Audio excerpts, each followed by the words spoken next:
नमस्कार दोस्तों, स्वागत है आपका अपने चैनल स्टडी अड्डा में।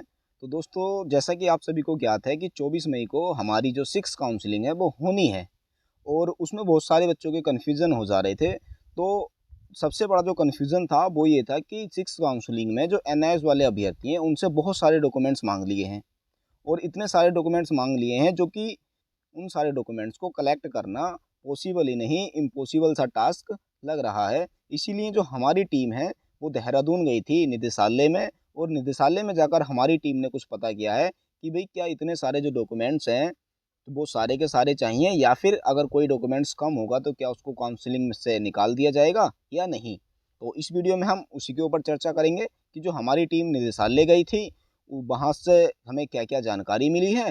तो वीडियो स्टार्ट करते हैं। वीडियो स्टार्ट करने से पहले अगर आपने अभी तक हमारे चैनल स्टडी अड्डा को सब्सक्राइब नहीं किया है तो वीडियो को लाइक करके चैनल को सब्सक्राइब कर लीजिएगा। तो स्टार्ट करते हैं। तो जैसा कि आप सभी ने देखा होगा, जैसे आप स्क्रीन पर भी देख ही रहे हैं कि कार्यालय जिला शिक्षा अधिकारी प्रारंभिक शिक्षा अल्मोड़ा विज्ञप्ति काउंसलिंग प्रमाण पत्रों का वेरिफिकेशन, ये जितने भी हमारे ज़िले हैं सभी ज़िलों ने इस तरह के कोई नोटिफिकेशन निकाले थे और उसमें सभी को स्पष्ट कर दिया था कि जो हमारी 6ठी काउंसलिंग होनी है वो 24 मई को होनी है। अब इसमें देखो, जो डॉक्यूमेंट्स मांगे थे वो सभी लोगों के लिए एक मुसीबत बन गए थे। तो सबसे पहले हम इसमें देख लेते हैं कि जो डॉक्यूमेंट्स मांगे थे वो कौन कौन से मांगे थे। तो ये जो डॉक्यूमेंट्स थे इसमें सबसे पहला जो डॉक्यूमेंट्स था हमारा वो ये था। देखो इसमें क्या लिखा है, NIOS DLED अभ्यर्थियों को अन्य शैक्षिक प्रमाण पत्रों के अतिरिक्त, यानी कि सबसे पहले आपको क्या चाहिए, शैक्षिक प्रमाण पत्र चाहिए। और शैक्षिक प्रमाण पत्र क्या होते हैं, आपने जो हाई स्कूल किया है, इंटर किया है, ग्रेजुएशन की है, DLED किया है, UTET, CTET, जो भी आपने किया है, इस तरह के जितने भी आपके शैक्षिक प्रमाण पत्र हैं ये सारे के सारे आपके चाहिए। और उसके बाद फिर आपका स्थायी प्रमाण पत्र, अगर आप आरक्षण का लाभ लेना चाहते हैं तो आरक्षण से संबंधित प्रमाण पत्र, जैसे कि जाति प्रमाण पत्र, SC ST OBC, कोई EWS वाला है तो उसका EWS का प्रमाण पत्र, कोई किसी भी अन्य कैटेगरी में आता है, अदर सब कैटेगरी में आ जाता है, कोई PH है, ब्लाइंड है, कुछ भी है, उससे उस तरह का संबंधित प्रमाण पत्र। और उसके अलावा जो अतिरिक्त प्रमाण पत्र थे वो देखो लिखा है, अतिरिक्त उनके सेवा होने से संबंधित साक्ष्य भी, उनके सेवा होने से संबंधित साक्ष्य, यानी कि यहाँ पर हमें वो साक्ष्य चाहिए जो कि ये बताते हो कि ये जो पर्सन है इसने क्या किया है, कहीं पर सेवा दी है। यथा, देखो यहाँ पर एक पॉइंट लिखा है यथा, ये चीज़ को आपने समझना है।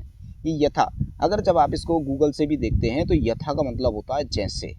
यथा का मतलब क्या होता है, जैसे, यानी कि आपने क्या देना है, उनके सेवारत होने से संबंधित प्रमाणित साक्ष्य, यानी कि आपके पास ऐसे साक्ष्य होने चाहिए जो कि आपको ये प्रूफ करें कि आप सेवारत थे।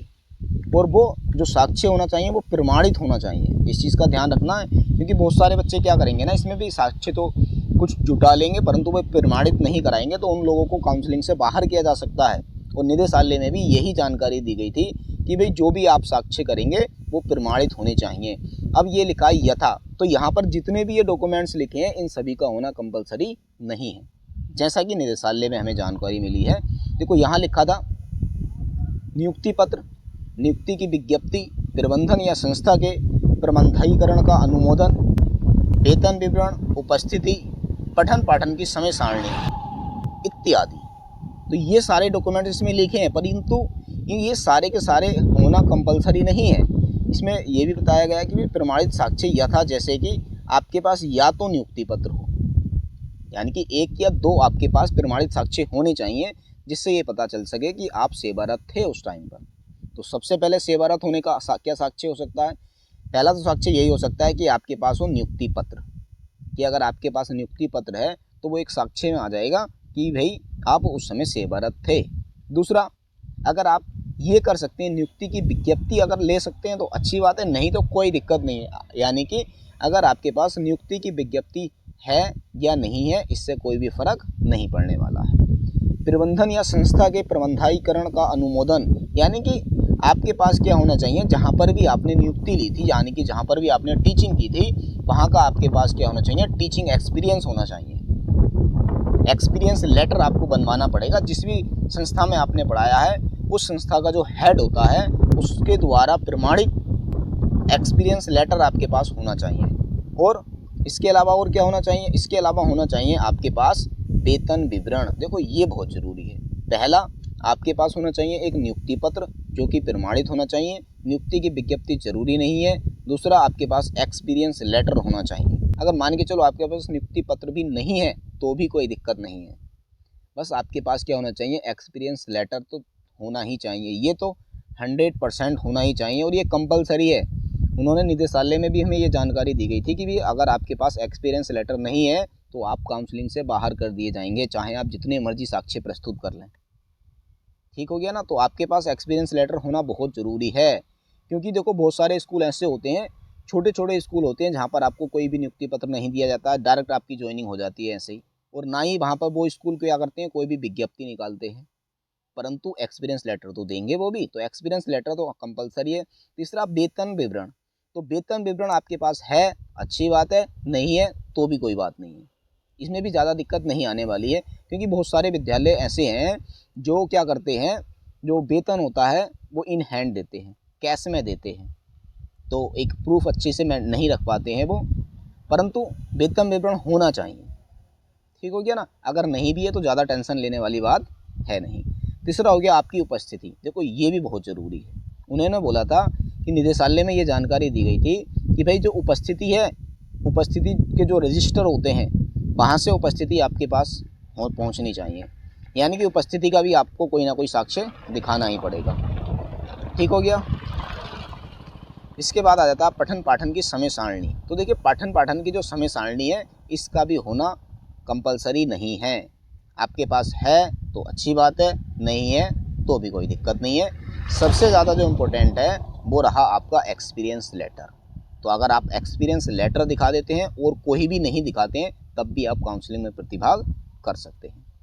साथ ही बहुत सारे बच्चों को एक डाउट ये भी हो जाता है कि 10 अगस्त 2017 को सेवारत होने, यानी कि भाई 10 अगस्त 2017 को आपने जो एक्सपीरियंस लेटर दिखाना है ना, उसमें 10 अगस्त 2017 को आप कहीं ना कहीं पर टीचिंग कराने होने चाहिए, तब का आपके पास एक्सपीरियंस लेटर होना चाहिए। दूसरा एक ये हो गया कि भाई 31 मार्च 2019 को NIOS DLED उपाधि प्राप्त की गई हो, यानी कि आपका जो कोर्स है वो 31 मार्च 2019 तक कंप्लीट हो जाना चाहिए था।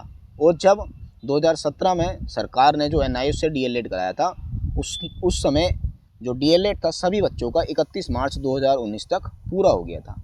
हालांकि उसका जो रिजल्ट था वो बाद में आया था और मार्कशीट जो प्रिंट हुई थी वो बाद में ही हुई थी, तो आपको टेंशन लेने की ज़रूरत नहीं है। बहुत सारे बच्चों की, बहुत सारे क्या उत्तराखंड के अंदर जितने भी NIOS से DLED वाले अभ्यर्थी हैं सभी की मार्कशीट पे ये हो सकता है कि जो 22 मई 2019 है उसकी डेट पड़ी होगी, क्योंकि उसी समय सबकी मार्कशीट प्रिंट हुई थी, तो आपने उसकी भी टेंशन नहीं लेनी है। आपका जो एग्ज़ाम वगैरह थे वो 31 मार्च 2019 तक हो गए थे। अगर हाँ किसी की बैक आई थी, फेल हो गया था, तो भाई उसके लिए दिक्कत आ सकती है। ठीक हो गया ना? उम्मीद है कि जितने भी हमने आपको बातें बताई हैं आपको समझ में आ गई होंगी, कोई दिक्कत नहीं होगी, प्रॉब्लम नहीं होगी। हाँ दोबारा से ये और क्लियर कर देता हूँ कि आपके जो शैक्षिक प्रमाण पत्र हैं उनके अलावा आपको जो चाहिए वो चाहिए एक एक्सपीरियंस लेटर। ठीक हो गया ना? एक्सपीरियंस लेटर का होना कंपलसरी है। अगर आप इनमें से जो और भी डॉक्यूमेंट्स दिए हुए हैं अगर आप ये भी कलेक्ट कर लेते हैं तो बहुत अच्छी बात है। अगर नहीं भी करते हैं तो सिर्फ आप एक एक्सपीरियंस लेटर के बेस पर काउंसलिंग में प्रतिभाग कर सकते हैं। और ये जो जानकारी है ये प्रमाणित है, क्योंकि हमारी जो टीम है वो निदेशालय गई थी और ये सूचना हमें निदेशालय के द्वारा प्राप्त हुई है। ठीक हो गया? उम्मीद है आप सभी को ये वीडियो अच्छी लगी होगी। हाँ अगर वीडियो आपको अच्छी लगती है तो वीडियो को लाइक, और आपको अगर हमारी मेहनत पसंद आती है तो हमारी इस मेहनत के लिए हमारी वीडियो को लाइक करके चैनल को सब्सक्राइब ज़रूर कीजिएगा। तो ठीक है, फिर आज की वीडियो में बस इतना ही रखते हैं। मिलते हैं बहुत ही जल्द नेक्स्ट वीडियो में, तब तक के लिए बेस्ट ऑफ लक।